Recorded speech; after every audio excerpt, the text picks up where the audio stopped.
It's just breaking news right now. Live pictures in the wake of at least 26 dead in Russia, blaming on the violence in Ukraine on the protesters. So what is Putin doing, and what are we doing? Colonel Ralph Peters, Fox News national security analyst. Colonel, good day to you.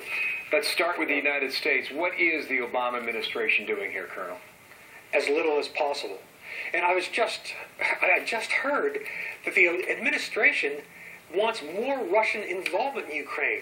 That is naivety veering into idiocy. This is all about Putin. Russia is involved.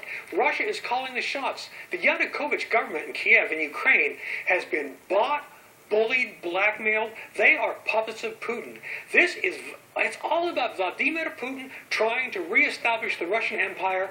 We are not sticking up for the freedom fighters, for the freedom demonstrators in Ukraine, just as Obama didn't stand up for the freedom demonstrators in Tehran in 2009. Let's get more into Putin in a moment here. I'm just reading from onboard Air Force One. Ben Rhodes, a national security advisor, deputy national security advisor, said on board that they're encouraging Russia to support the efforts to reduce tensions. That appears to be the right statement to make if you want to encourage people to take the temperature down. And the White House says it will consider the use of sanctions against those responsible for the violence thus far. The president apparently just landed in Mexico. Now, how will he address this? Because we're told he will make a statement. What will he say, Colonel? Well, I don't know. But again, the Obama administration will not stand up to Putin on anything. They won't stand up on, Putin has screwed them on Syria, on Iran, on Snowden, on START. It goes all the way down the line. And the EU now, which loves to talk, they're talking about sanctions on the Ukrainians. So are we. If you want to stop this, if you want to save Ukraine's independence and freedom, you put sanctions on Putin and the Russians.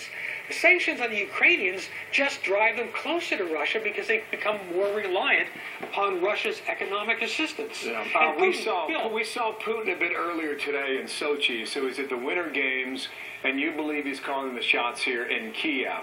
Why then is Ukraine so critical to Russia's future and so critical to Putin's control and power?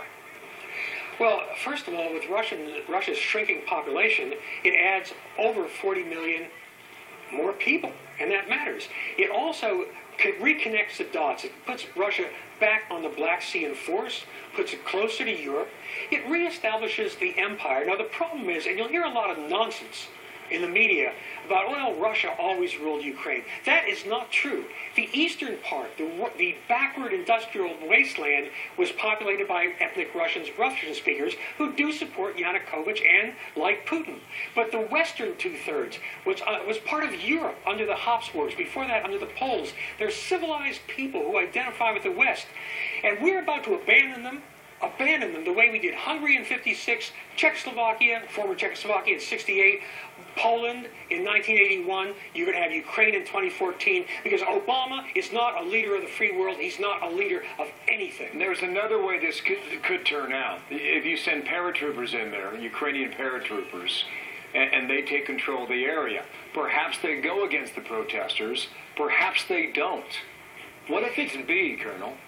Well, you've actually raised the critical question as far as developments within Ukraine go.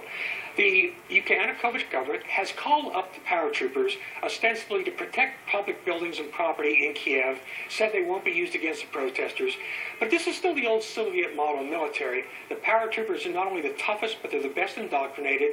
Watch what the military does. If the military turns on the protesters, it's game over. If the military divides or elements stand up for the freedom demonstrators, then freedom has a chance. Wow. It is now really up to the Ukrainian military. Ralph Peters, really appreciate your time on this. We've been taking viewers through this in the following way. This is a chance now for the Ukrainian government to make a decision, whether they side with Moscow or whether they side with the European partners and the rest of the West. Colonel, thank you. Ralph Peters there in Washington. Thank you, Bill. You bet.